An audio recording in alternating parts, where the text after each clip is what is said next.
we're back. Well, okay, so here's the, this is the material, this is the foot plate material right here, you know, and that's this right here.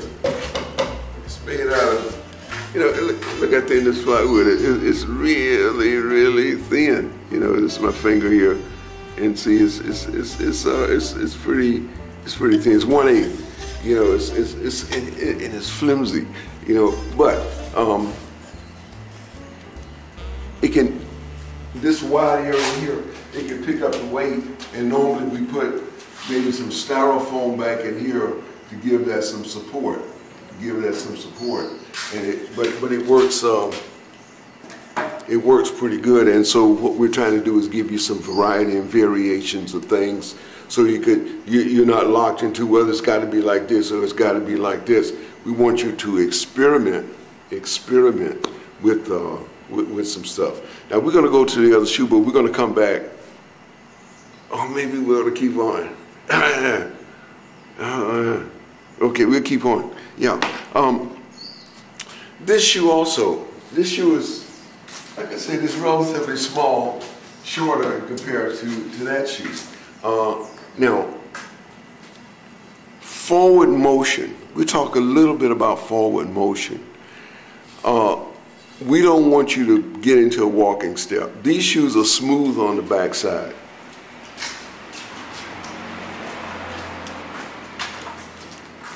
These shoes are smooth on the backside. They're smooth.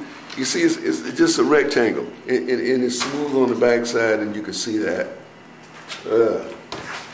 It's smooth on the backside, and you can see it's just a rectangle, and you can see that. You know, it don't have anything on the bottom. Now, if you look at your boat book of aquatic physics, then it will tell you the part of any boat that's a boat that's in a fluid, and it could be an airplane also. It's in a fluid. And air and water, they kind of like, you know, Sir Isaac Newton and those guys, you know, they say it goes together. But the part that touches the fluid, in this case water, should be relatively smooth. I mean, this, you know, this is yada yada, you know, relatively smooth. But if you put all these veins and things on the bottom, you get forward motion, but you get drag. So therefore, it takes a lot of effort to move the water shoes on a lake, or I mean, in a swimming pool or whatever. But you imagine out on a lake, and you're using this walking motion that you see on YouTube or whatever, you know, with the high school, middle school kids and the college kids. All this stuff sticking out the bottom is not good. You want a smooth bottom. And you look at Leonardo's shoes, and you see he's using an oar. He's got two sticks, you know, like skis. So the water shoes become like two oversized skis, and you're skiing along with two oversized skis. And you're using now with the water shoes. Here again, and the spirit of the ninja. The ninja is their objective is to get across the pond or lake or swamp or whatever you're trying to get across. Their objective is not to try to look pretty. The objective is not to fulfill some philosophical ideology, well, the shoes got to work like this to be shoes, and they got to work like that to be shoes. The objective is to get across the lake in the simplest manner that you can get across the lake. And so they're in marsh and swamp, so, you know, they have to go like this. So you could use a double oar, a double paddle, like a kayak paddle, if that's what you want to do, or if that's work better, or maybe you feel more comfortable using a double paddle. Now, because that's what you've been in the kayaks for a long time.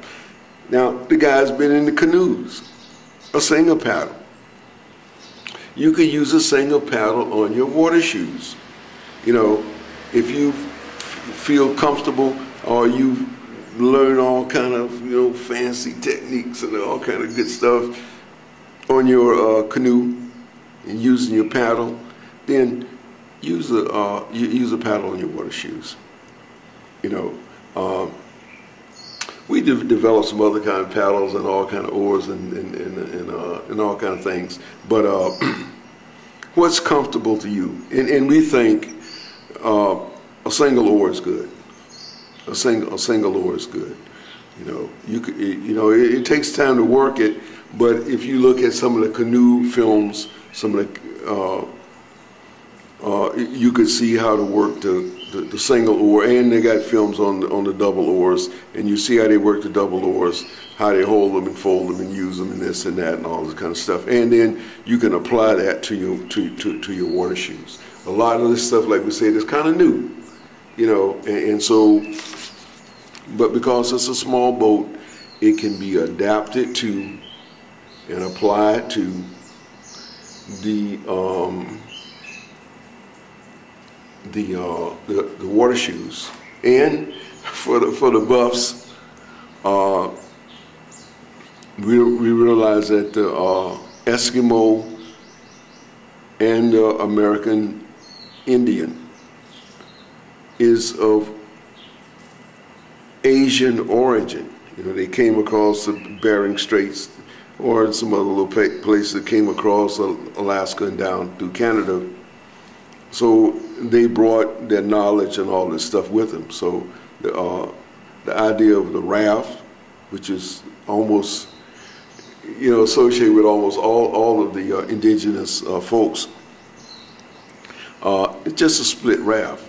So we're starting with some of the earliest aquatic devices there are. So, and they use single oars, double oars, push poles, and sweeps.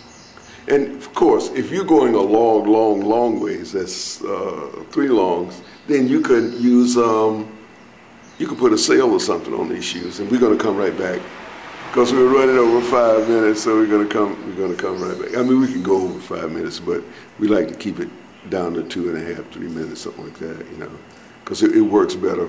It works better for us. Because we have to readjust stuff, and here we go.